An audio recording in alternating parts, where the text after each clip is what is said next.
What's up? I just had this match, and let's get it. So I was versus his. It was from his side. So I just faced this man. He was using the same team. I was using the same team, except I had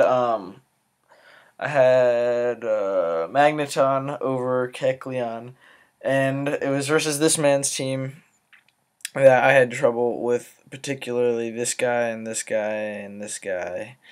And then once my magneton was gone, I had trouble with this guy. So I thought, and I figured a fighting type would be good. I was thinking of a fighting type to put, but then I just decided to put kecleon because it has drain punch and it also has a lot of priority, which I like to use in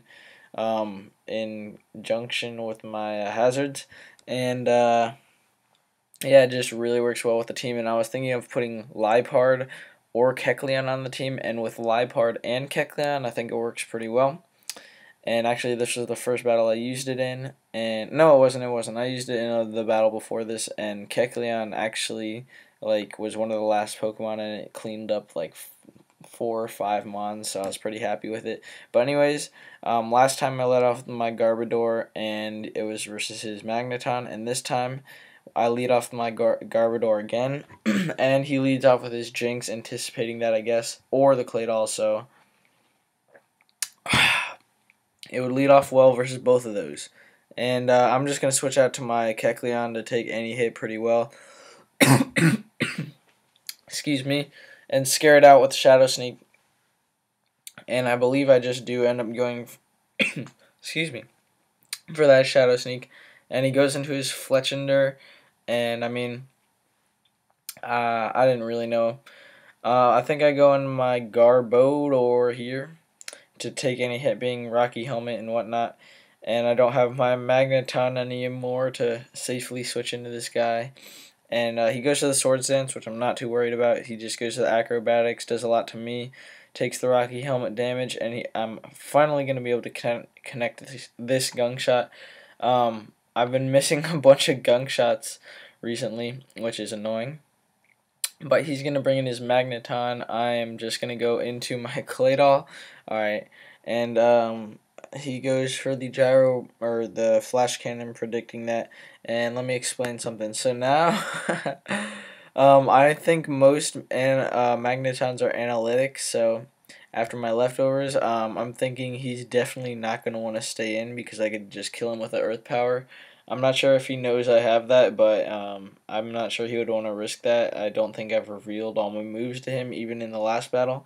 So I was thinking, out of everything, he was going to want to switch into his Jinx, most likely, or if anything else, his Pharaoh Seed. So, and I was thinking that that was analytic damage, so it was definitely going to do a lot less, and I could take him out. And so I'm going to switch into my Lipard to take on either the Pharaoh Seed, knock it off, or the Jinx, knock it off, or Pursuit Trap at U-turn, anything. And I'm just going to make that switch into my Lipard, and as you'll notice, he stays in. And what is he going to do? He's going to take me out with what I still believe is an analytic Flash Cannon. And he typed in the chat, he thought I was going to get his rocks up. I typed in the chat, I thought you were going to go to Jinx. But, okay, let me explain this. So I bring back in my Claydol, and now I'm like, okay, I'm going to go for the Earth Power this time because I brought it in. So on this turn, I'm going to double switch into my Kangaskhan to take on the Jinx. So I think that was pretty wild that I still made that play, and it worked out, but it didn't work out that well because he goes into Kabutops. I'm going to go for the Fake Out, and he's going to go into his Quagsire, and this Fake Out is going to do absolutely nothing, so that is definitely a max defense Quagsire. I actually know that from the last battle too. My Kangaskhan was doing pitiful damage to it. I'm going to go into my into my Claydol. Just to get my rocks up, and I don't really care about Claydol at this point in the battle. And I think that my Garbodor was more useful because it can hit a couple things super effectively and stuff. He switches out into Jinx as I get the rocks up, which is a good play, I guess. And even if I had attacked, that would have been a good play. I'm gonna go stay in with my Claydol as fodder. just in case he wants to set up the sub, I would go for the Earth Power. Not even sure if it would break the sub, but get damage on that sub.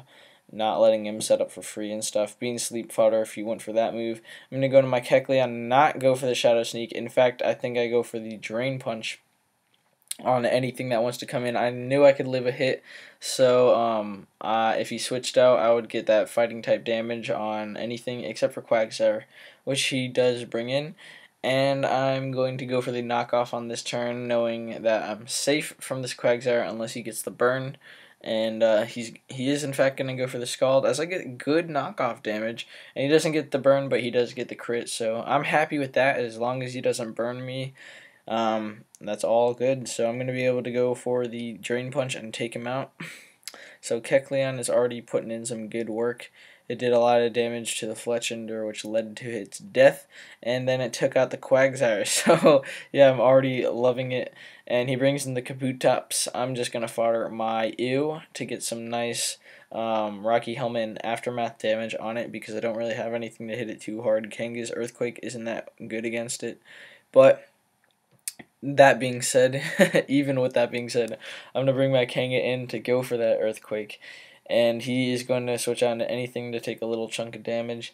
And here's a interesting part of the battle. I go for the Earthquake, and I'm just going to stay in, not really feeling a reason to switch out. I go for the Earthquake again, and he's going to go for the Leech Seed. And I've already seen him with Protect on this Pharaoh Seed, so let me explain this turn. Let him get his Leech Seed recovery. So, well, let me pause this. So, I thought, or I knew that it would be too obvious for him to Protect. So I didn't exactly predict the double Leech Seed and maybe Rocks. I just predicted him to predict me to switch. And that's why I went for the Earthquake on this turn instead of switching out. I'm going to go for the Earthquake knowing that he's going to think I'm going to switch. And he actually goes for the Leech Seed, predicting me to switch into Kecleon. And now, on this turn, I am in fact going to switch into Kecleon, because he's not going to think that I'm going to switch into him this turn, and he's probably going to go for the Protect or the Gyro Ball, or probably not Gyro Ball, I wasn't thinking, but I was thinking Protect or Stealth Rock or something. But he does actually go for the Protect, so that's good for me. And I'm just going to go for the Drain Punch on anything to get some health back. He goes into his Jinx. Interestingly, he thought that he did not need his Jinx at this point in the battle, which was interesting. I guess it was a good fodder looking at the rest of his team. And I'm sitting at a good amount of health with my Kecleon at this point, and I'm happy with that. So I calced this, and the Shadow Sneak can take his Kabutops out cleanly from this point. He goes to the Aqua Jet, so had I Drain Punched, I would have been at a little bit more health, but I just wanted to play it safe. Go for the Shadow Sneak, and yeah, so now I'm at a sliver of health. He brings in his Magneton. I didn't want to go for the Sucker Punch and sack my Kecleon at this point. I just wanted to possibly preserve it for the either like getting some good priority damage off on the Magneton, or Drain Punching and killing the Pharaoh Seed, but Persian was definitely the least valuable thing on my team. Now here, I'm definitely going to take myself out to any hit I do besides Feint. I'm not going to go for the Feint because that's weak. And I'm probably not going to switch into my Kecleon, because he could just Leech Seed and take it out, or Gyro Ball and take it out. So I go for the Double Edge. He makes a great play, takes advantage of me not having a Pokemon on the field, and goes for the Stealth Rock. But what he doesn't know is that he's now at the range where my Kangaskhan can take him out with the Earthquake and outspeed his Magneton and take it out with the Earthquake. So that was a great game. It was basically a one-on-one. I was thinking of forfeiting halfway through after that turn when I lost my Liepard, but I just decided not to. I did forfeit the game before this because I actually did not have a way to kill the Pharaoh Seed late game. But it was well played by both of us, I do believe, and that was just a great battle. I think on his side he could have not sacked the Fletchinder so early, or not Swords Danced that early. That was kind of silly. I didn't need my Garbodor as much as he needed that. And other than that, I think he could have played his Quagsire a bit better. He did some weird switches, like going from Quagsire to Jinx when I set my rocks up, when he could have just tried to take my Claydol out. But I'm not really sure. I think it was very a good battle on both of our sides, and I'm liking this team. At this point, I don't really think I'm going to stick with the team as I have it now. I'm trying to play around with it to see how I want to make it in its final form. But you never know, I might end up just keeping it like this. I hope you guys enjoyed this, and if you want to see more, you can subscribe, and if you liked it, you can like, and if you didn't like it, you can dislike. Goodbye.